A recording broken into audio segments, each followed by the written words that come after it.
Liwanag sa landas ng buhay. Ako ang ilaw ng sanlibutan. Ang sumusunod sa akin ay magkakaroon ng ilaw na nagbibigay buhay at di nalalakad sa kadiliman. Mula sa mga karanasang hango sa tunay na kasaysay ang dinadadala ng ating mga tagapakinig, mga karanasan kung paano nila natagpuan ang tunay na liwanag sa landas ng buhay. At ngayon, narito ang isang liham kasaysay ang padala ng isa nating tagapakinig. Dear Brother Mike, matagal na po akong dumadalo ng ating gawain. At sa mahabang panahon, naliwanagan ako sa kalagayan namin ng aking kinakasama. Ngunit hindi madali na siya ikumpinsihin tungkol sa pagpapakasal. Pag-uusapan na naman natin ang narinig mo sa fellowship na yan? Nabanggit ko lang naman, Nico. Ang sabi naman ng pare na nagmisa dun sa gawain, kahit daw hindi magarbo ang celebration, ang importante, magkaroon ng basbas ng simbahan ang isang pagsasama. Ay, akala ko ba pareho tayo ng paniniwala? Ha? Kaya nga tayo nagkakasundo. Nico. Noon, okay na sa'yo hindi tayo nag-aaway. O kung magtalo man, madali natin ito na pag-uusapan. At naayos din ang problema. Para sa'yo, tama na yun. Kaysa naman kasal nga at may kasamyentong nagpapatunay na tayo mag-asawa. Pero, away naman ang away at nagbubugbugan. Oo, noon nga ay ganun ang paniniwala ko. Kasi totoo namang marami ng pagsasamang nasira. Dahil lasenggo yung lalaki, sugarol yung babae. O kaya naman, isa sa mag-asawa ay nagtataksil. At kahit magkahiwalay sila, hindi naman makapagpakasal sa iba yung misis o mister. Dahil kasal na siya sa una. Noon, ayoko ng ganong komplikasyon. Tapos ngayon, ano nangyari? Ha? Bakit nagbagong isip mo? Dahil ang ganong paniwala pala, Nico, ay makasarili. Makasarili? Paano nangyari yun? Kaya nga hindi tayo nagpapatali sa isa't isa para bigyan ng laya ang partner natin. Sakaling ayaw na sa atin. Yun ang usapan natin, hindi ba? Makasarili pa rin. Dahil may mga anak na tayo. At kung dumating tayo sa panahong gusto nating maghiwalay para humanap ng ibang kaligayahan, paano sila? Hindi natin iniisip ang magiging epekto nito sa ating mga anak. Higit sa lahat, Nico, hindi natin inisip na nagkakasala tayo, na hindi tayo nakakasunod sa kalooban ng Diyos. Kalokohan yan. Kung talagang hindi tayo para sa isa't isa, bakit pinayagan niya magsama tayo? Ha? Permissive will. Dahil ginusto natin, maaring maayos tayo ngayon. Pero ang madalas kong pagkakaroon ng sakit, maaring ito ay paalala ni Lord na dapat na nating iayos ang ating kalagayan bilang mag-asawa. Oo nga't hindi tayo nag-aaway at walang bisyong sumisira sa ating pagsasama. Pero madalas akong dumaranas ng impeksyon. Ko, Sister Ana, kanina ka pa pabalik-balik sa comfort room. Nako, palagi kasi akong napapaihi. Pero Sister Adora, konti lang ang lumalabas. Tapos masakit, mahapdi. Narito tayo sa gawain. Gagaling ka na. Sana nga. Bumili na nga ako ng tubig na itataas mama sa panalangin. Alisin mo na ang sana, Sister Ana. Gagaling kang talaga. Amen? Lumabas. Ha? Tingnan mo. Nilalagnat ka na naman ngayon. Iinumin ko na lang nalalabi pang tubig dito sa bote. Galing to sa gawain. Nabasbasan. Ay, Ana. Dapat siguro magpatingin ka na sa doktor. Sasamahan na kita bukas, ha? Pero Nico... Lalagnat ka. Tapos, masakit ka mo pag umiihi ka. Kailangan niyan siguro ay antibiotic na. Dapat ka na matiknan ng doktor. At hindi umasa na lang dyan sa tubig na sinasabi mong nabasbasan.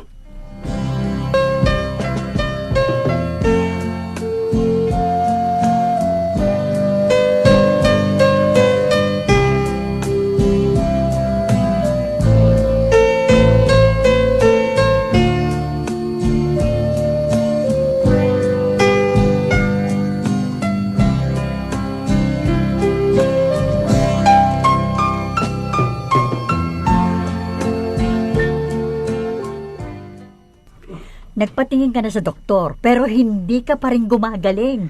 Opo, Nay. Heto nga po ang mga reseta. Ang mahal ng mga gamot. Eh kung bakit naman kasi hindi mo agad sinabi sa akin? Bakit po? May kilala akong mahusay na albularyo.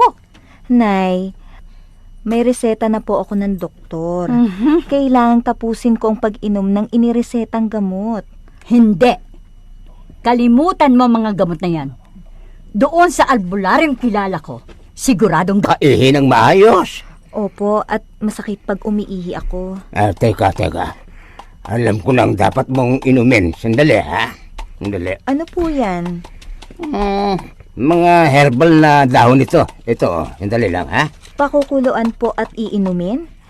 Sigurado po ba kayong tatalab yan? Aba, hindi. Hindi mo ito inumin. Pero, oo, sigurado akong tatalab ito sa iyo. Salamat naman po.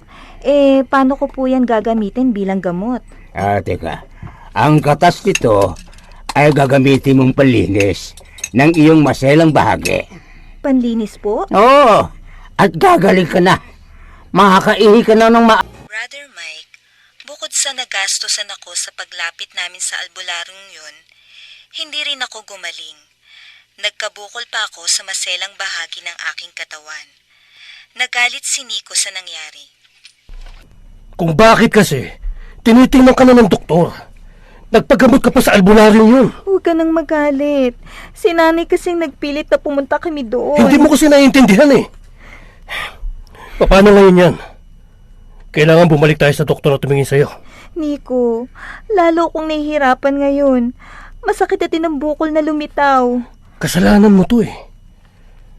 Lalo ka siguro ng infeksyon dahil kung anong dinikdik na taong ipinanlinis mo sa... Naku.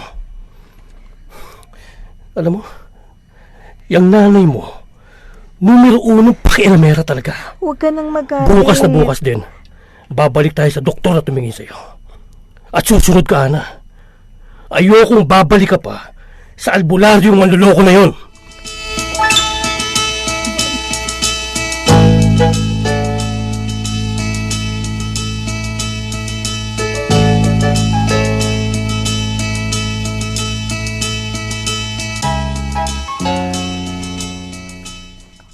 Sister Ana, bakit makapal yung prayer request mo?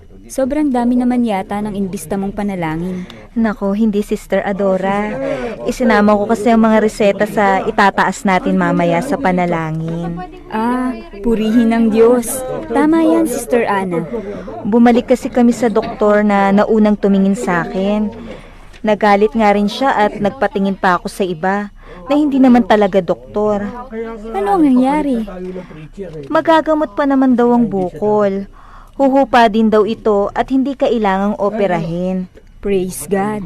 Pero alam mo, Sister Adora, blessing in disguise ang nangyari sa akin. Dahil ngayon, sa pag-aalala ng mister ko sa aking kalagayan, sinamahan niya akong dumalo ngayon dito sa gawain. Ang sino mang nagkakasala ay alipin ng kasalanan. Amen? So ang sino magkakasala ay alipin ng kasalanan. Ngayon, paano tayo makakalaya sa pagkalipin ng kasalanan? Paano? Okay, nung una, bago natin narinig ang mabuting balita, di natin alam kung kasalanan yung ating ginagawa. Narinig niyo yun? Tingnan nyo, may isa akong babagitin sa inyo. Sabi sa Biblia, ang napupuot sa kanyang kapatid ay katulad ng isang mamamatay tao. Narinig niyo yun? Akala natin yun walang diferensya sa ating buhay, ano? Pero mapuot ka lang pala sa kapatid mo, para kang isang mamamatay tao at walang mamamatay taong makapapasok sa karya ng Diyos. Amen?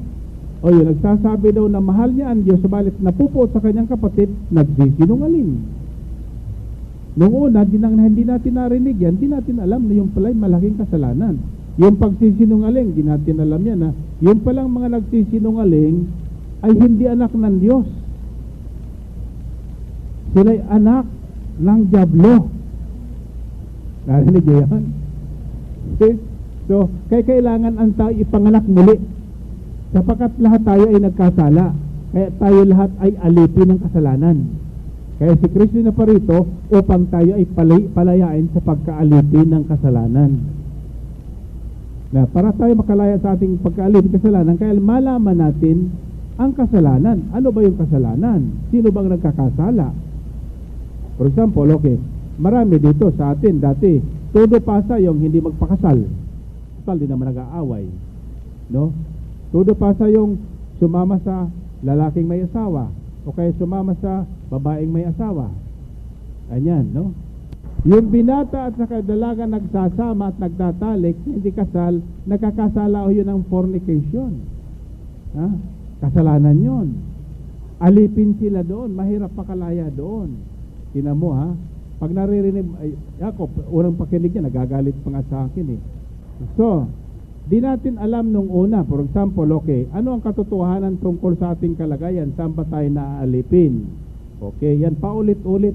Mabuti ulit-ulitin dito. Inuulit-ulit ko, binanggit dito sa Biblia, yung tungkol sa pagkalipin sa pita ng laman. Ayan. Hindi may kakaila, sabi sa Galatians 5:19, hindi may kakaila ang manggagawa ng laman. Ito yon, pangangalunya. Ayan, ito number 1 yung pangangalunya. O dito, karimari-marim na pamumuhay. Nung una, tudo pa sa atin yan. Kasi akala natin, total, basta magsimba tayo, mayroon pa nga dyan, mga Katoliko, nasa ganitong kalagayan, nangungumonyo, nagsisimba, mas lalo kayo nagkakasala niyan.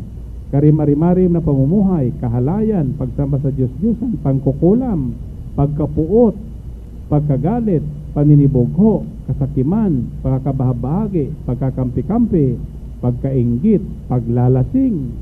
Okay? Walang taro sa pagsasay at ipapangtulad dito. Binabalaan ko kay tulad noong una, hindi tatanggapin sa karya ng Diyos ang gumagawa ng gayong mga bagay.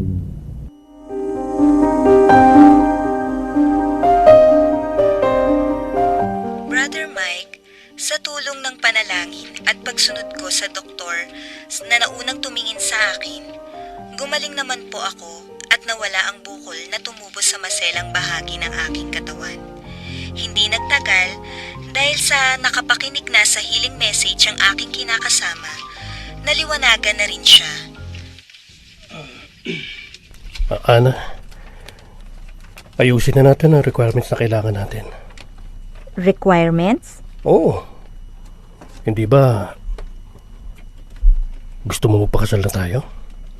Nico? Totoo? Oo.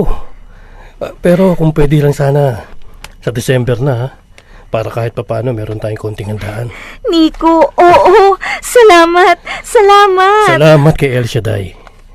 Dahil sa healing message na narinig ko sa fellowship, naniwala na nga akong dapat na nga tayo magpasakop sa kalooban ng Diyos at sumunod sa kanyang mga salita. Hindi mo ba talaga ako nakikilala? Sino ka? Sino ka ba? Tay, anak po ninyo ako, si Edwin. Hindi ko alam. Wala akong maalala. Ha? Tay? Anong nangyayari? Sino ako? Sino ka bang talaga? Sino ka? Sino ka? Ano po kayo? Liwa mo ako!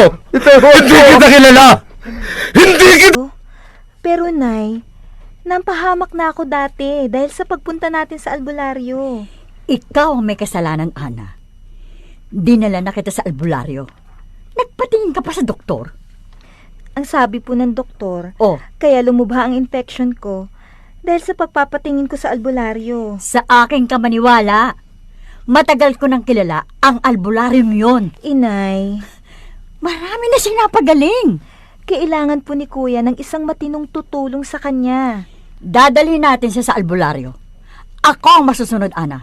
Dahil ako nakakaalam ng mabuti para sa inyo ng mga anak ko. Nagpaloko ka na naman sa albularyong yun? At gubastos ka pa ng 5,000 piso? Kasi si nanay mapilit. Ana, minsan ka nang naloko ng albularyong yun. Nico, ayoko lang na kasing nag-aaway kami ni nanay. Ano pa nga bang magagawa natin? Lumipad na 5,000 piso. At may utang ka pang dapat bayaran dahil sa pagsunod mo dyan sa nanay mo. Sorry, pasensya ka Ano na. pa nga bang magagawa ko? Ha? Ano pa nga ba? Pero si kuya, hindi pa rin siya magaling. Naawa ko sa kanya, Nico. Patitingnan natin siya sa totoong manggagamot. At tulad ng ginawa mo, isama rin natin siya sa gawain. Oo, yun ang dapat kong unang ginawa. Ang dinala siya sa gawain. Diyos ko. Tulungan mo po ako. Diyos ko. Kuya Rading? Hindi ako nakakatulog. Gusto ko nang makatulog at makapagpahinga ng maayos. Kuya, gagaling ka na. Ipagkakaloob ni El Shaddai ang kagalingang kailangan mo. Diyos ko.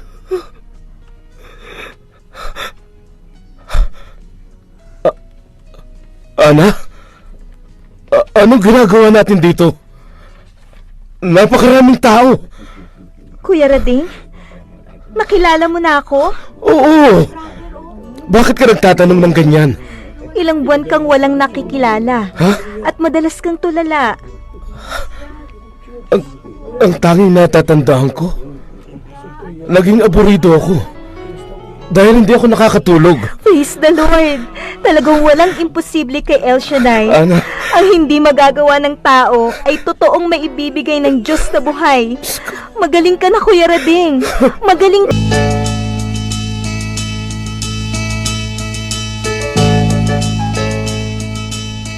Mabuhay ang bagong kasal! Congratulations, Nico. Ana, kahit simple ang naging kasalan ninyo, narito lahat ang inyong mga kaibigan. Salamat, Kuya Rading. Salamat sa inyong lahat. Salamat Kuya Rading. Oh, kumusta ka na? Heto, sa huling check-up ng doktor, pwede ko na raw itigil ang iniinom kong gamot. Salamat naman sa Diyos. Salamat kay El Shaddai. Dahil sa kagalingang ibinigay niya. Alam ba ninyo, nag-volunteer na ako sa gawain. Sa maliit na paraan, ay maibabalik ko ang kabutihang ibinigay ni Yahweh sa akin. Purihin ang Diyos, Brother Mike. December year 2012, natuloy na rin ang matagal ko ng pangarap na kasal namin. Salamat din sa Panginoon sapagkat ang kapatid kong nawala sa sarili ay volunteer worker na sa ating gawain. Amen. Your sister in Christ, Nakasaysayan ay pinadadala ng ating mga taga-subaybay dito sa Liwanag sa Landas ng Buhay.